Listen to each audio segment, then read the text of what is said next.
Once upon a time, two people from India who planned to travel and camp first time in their life in the country named Iceland. They rented a car, Toyota Yaris, a tent and a gas stove. And without any planning, they complete the whole circle only with a map and some tea or chai and also a lot of hopes and optimism. And some metaphors. Maps and metaphors. Good one. Yeah. So this is us. Our story. This is us, our story. Me, Palak and Pranav. We are going to share our Icelandic experience with you guys. So stay with us. Well, lovely. Great start, Palak. Thank you. I was really struggling to start with this story. Okay. But yeah, I mean, this is what we are here to discuss and love to share it with you guys, our Icelandic experience and the camping trip we decided to. We actually went around the whole island. Yes, that's right. And we covered it in around 7.5 days or something. Yeah, so it was around, in total, if I remember, it's 9 days trip, including the flight duration. Yeah, so, that's something complicated. But driving mostly on the road was 7 days. So yeah, it was still like really pushing hard. Like, but still we were amazed to look at the nature, and we were very uncertain because it was really the first camping trip. And there were several reasons to do that, which we will unfold in this conversation. But was it like your first camping trip? Yeah, not really the first camping trip, because when I was in my school, I also did camping with my with my teachers and my schoolmates. It was more organized by the school itself. Which year? How young were you? I don't remember exactly the year, but I think I was around 11 or 12 years old during that time.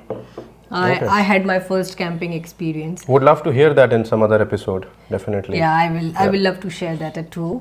But let's start with Iceland. Yes. I think it's one of our favorite countries. I think. Yes. So this is the first episode of the series probably, which covers the year 2017 and our experiences. And I think it was quite raw, you know. When we talk about the tent, it was literally like the one which is the most basic, but of course durable. Okay, Pranav, I have a question for you.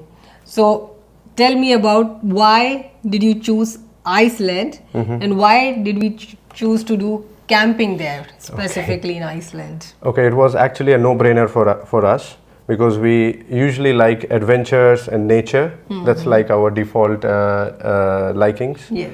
And then Iceland was, of course, the choice because it's so beautiful. It is so magical. You know, once you go there and see the most remote places, and in general, you know, you would feel like a new earth is born. You know, be it the waterfalls or the forest or even the volcanoes, and every time you cross certain kilometers, the scenery just amazes you. And it changes, It changes. It absolutely changes. Yeah, you know? like I remember. East, west, north, south, very different. Yes, I remember. Like at one point you can see mountains, and then suddenly you can see sea. Yeah. Right.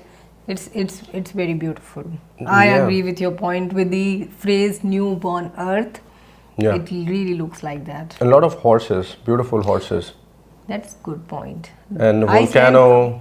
Even I read it somewhere that Icelandic horses are the most beautiful horses in the world. So maybe it's true. Yeah.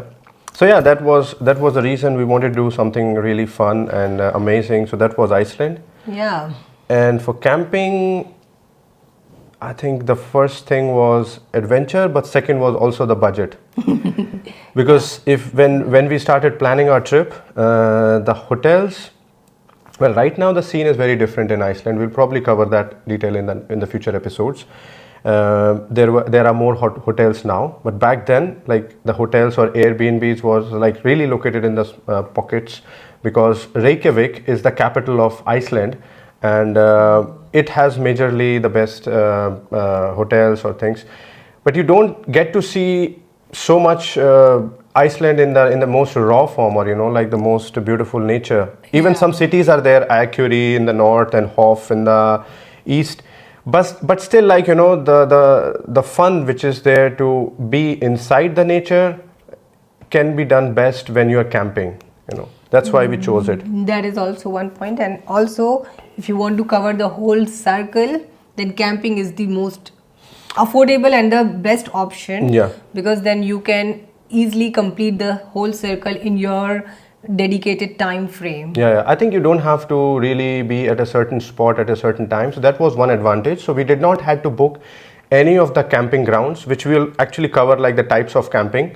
So we had the map, like with, and this is a term called camping grounds. So where actually the grounds are prepared for the tents to be pitched in. There are dedicated spots where you can bring your car, or if you have like big van, you can also bring that. They are there, and they usually don't require you to book it in advance. So you can just go there, and if you find a place, you can pitch your tent. And there are basic facilities like a kitchen. Yeah. It's a public, it's shared by everyone, but it's very neat and tidy. Kitchen, toilets, and other facilities like how do you say, the laundry in case you need it. In some of the camping grounds is also there. It was very basic when we went there, but still, like, it was very decent. Yeah, but the three things are always available in any camping area. That's the kitchen, and of course the pantry, and the showers and the toilets.